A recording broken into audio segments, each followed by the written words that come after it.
tarde, nono ano, tudo bem? Vamos lá para nossa aula, nossa sexta aula, né, vídeo aula, tá? Coloquei aqui 11/5 a 15/5, que são as aulas no decorrer dessa semana para vocês não se perderem, tá? Hoje nós veremos então quais são os recursos argumentativos. Lembra que eu falei para vocês nas produções anteriores o que é o recurso argumentativo, o que é argumentação, tá? Isso eu já expliquei para vocês. Então nós vamos ver, né, os tipos, quais são eles, esses recursos, o que eles fazem, tá? Então, para que as ideias do texto sejam mais convincentes, para que eu estou lá escrevendo texto, tá? E eu quero que, né, atingir um público leitor X, tá? Então, o que eu quero dizer? Que o que eu estou escrevendo sobre determinado tema, tá? Eu fui lá, fiz pesquisa, então que aquilo é verdadeiro, que aquilo é real. Mas e como que eu vou convencer as pessoas a entenderem que a minha opinião, ela é o que é real, tá? Ou seja, convincente, tá? Então os articulistas, que são as pessoas articuladoras desses textos, tá? Elas empregam estratégias diferentes de argumentação, como causa e consequência, tá? O que seria essa causa e essa consequência? Vamos usar o texto lá que fala sobre as cotas na USP, tá? Então, por exemplo, eu vou argumentar a favor, tá? Então, uma causa, eles vão colocar um tipo de argumentação gerando uma causa, mostrando que se eu implantar as cotas, se isso for, né, dar certo, então causará, né, um tipo de efeito esperado, ou que não causará esse tipo de efeito esperado. Isso depende do teu ponto de vista, se você for escrever, né, a favor ou contra, positivo ou negativo. E como consequência, tá, eles podem estar citando, feito buscas, estudos, e estar citando cidades onde já foram implantadas, universidades onde foram implantadas essas cotas e que não deu certo, né? E a consequência que isso gerou para a universidade e para os alunos também que estavam esperando essa oportunidade para estudar, né? Que através das cotas conseguiriam entrar na universidade, tá? Então, para vocês acompanharem, ali na página 61, né, coloquei a página aqui, tá? Página 61, para vocês acompanharem. Ok? Então, o argumento por raciocínio lógico é um tipo de argumento, tá? Então, nós temos aqui vários exercícios da seguinte forma. Vocês vão ter o exercício, o enunciado desse exercício e o texto, tá? Então, eu preciso ler o texto, o enunciado, fazer a minha interpretação, para aí depois eu ir para a pergunta e ver o que está sendo pedido para vocês resolverem, tá? Então, observe a seguir alguns trechos dos artigos de opinião lidos na página 49 a 52, que é o texto que fala, nós temos lá opiniões negativas e positivas sobre, né, a introdução das cotas na universidade, tá? E principalmente, especificamente na USP, qual seria o impacto que isso causaria, né? Então, uma das estratégias empregada seria, para textos argumentativos, né, para persuadir. O que é persuadir, gente? É convencer o leitor de que aquela tua ideia é favorável, que a tua ideia, ela é interessante, tá? Persuadir o leitor é o argumento por raciocínio lógico. Nele são apresentadas ao leitor informações que estabelecem uma relação de causa e consequência, tá? Então, o que seria esse raciocínio lógico? Vamos usar um exemplo mais comum, que seria mais fácil vocês entenderem, tá? Quando a gente chega próximo às eleições, tá? Esse ano acho que a gente tem para prefeito, né? Então, quando a gente chega próximo a essas eleições, né? Para prefeito, para governador, presidente, enfim, tá? Os candidatos, eles apresentam o quê? Propostas, e eles têm que ir lá, nos seus discursos, argumentar por que as propostas deles são melhores que os seus candidatos adversários, tá? Então, nos textos argumentativos, é isso mais ou menos que você vai escrever, né? Então, o caso da dissertação do Enem, tá? Ele é uma dissertação argumentativa. Então, vai ter um tema X, né? Que geralmente é um tema polêmico, Você vai ter que desenvolver o teu texto, apresentar o teu tema, apresentar o teu texto, desenvolver os argumentos e lá no final você tem que dar um posicionamento final com uma solução, uma possível solução para esse problema, tá? Então, muitos candidatos não conseguem fazer essa associação desses 3 itens no texto, então acabam se perdendo, tá? Então, no caso, a gente estuda a parte separada, né?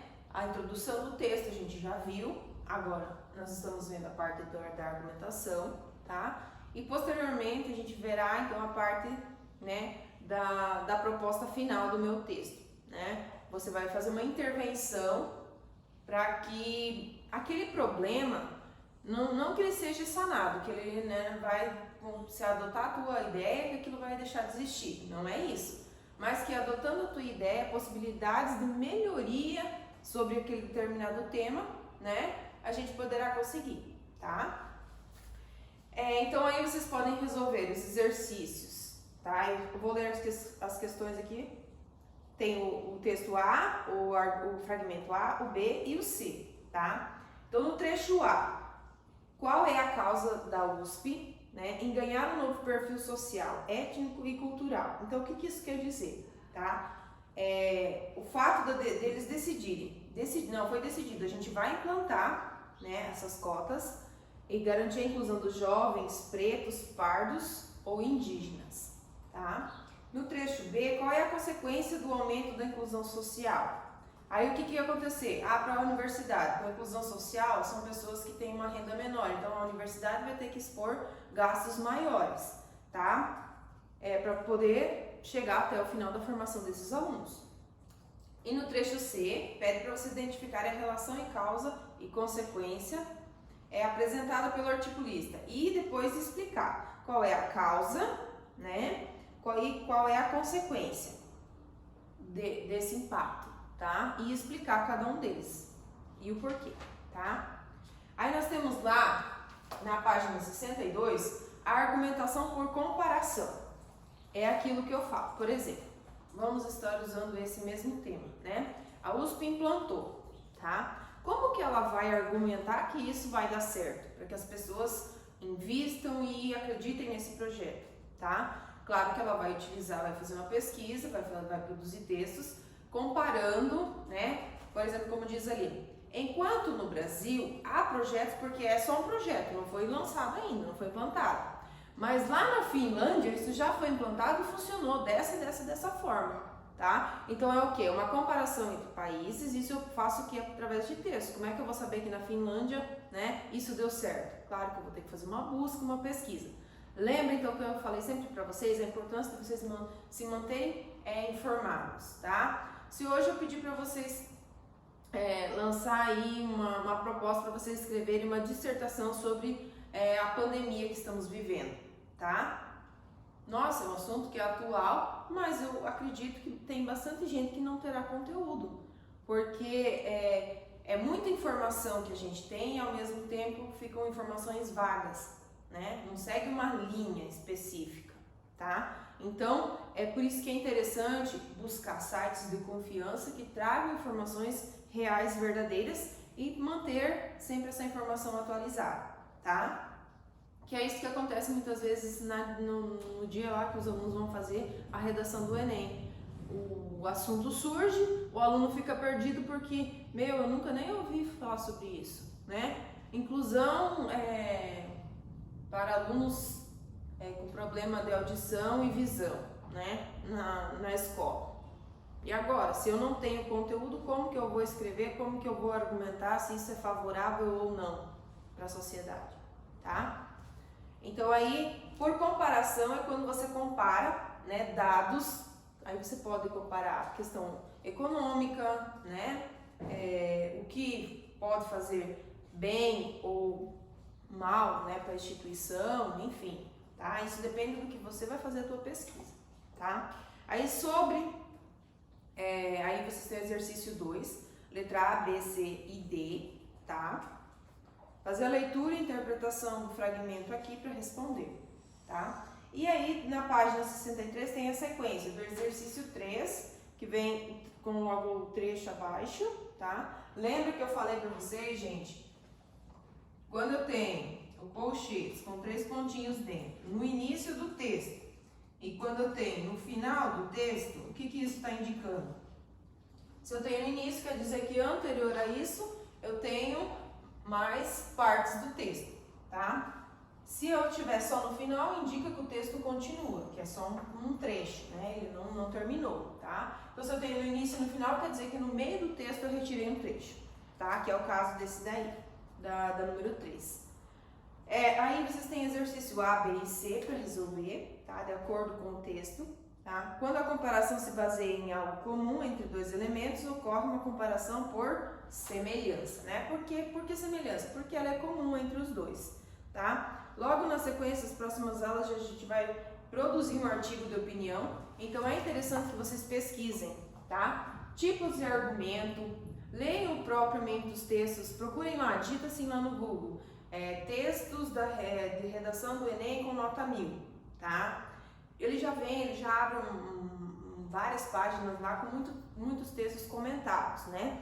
Por que aquela pessoa tirou 1000? E pode pesquisar também com textos que tiraram notas mais baixas, porque eles vão estar grifados, sublinhados, por que esses alunos não tiraram, não atingiram, em qual determinado momento lá do texto que eles se perderam, tá? E que não atingiram, porque aí atinge o que nós chamamos das competências. O aluno não atingiu as competências necessárias, então, para chegar à nota, né, máxima, ou uma nota razoável, favorável, tá? Que aí depende também, como eu já falei para vocês, do curso que o aluno, né, estiver buscando.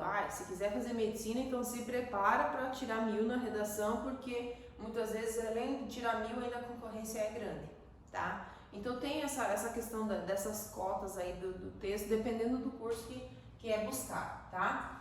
Então, faça essas procuras e deixe anotado lá no caderno de produção. Por quê? Porque quando a gente chegar na produção do artigo de opinião, tá? Vocês vão precisar desenvolver esses argumentos, né, para o artigo de opinião de vocês, tá? E esse artigo de opinião provavelmente eu vou estar recolhendo, né, para fazer a composição aí, a correção e composição de nota, tá, gente? Então eu espero que vocês tenham uma boa semana, tá? Estudem, qualquer dúvida lá no grupo pode estar me chamando e tirar essa dúvida comigo, tá? Boa aula, boa semana e até a próxima aula.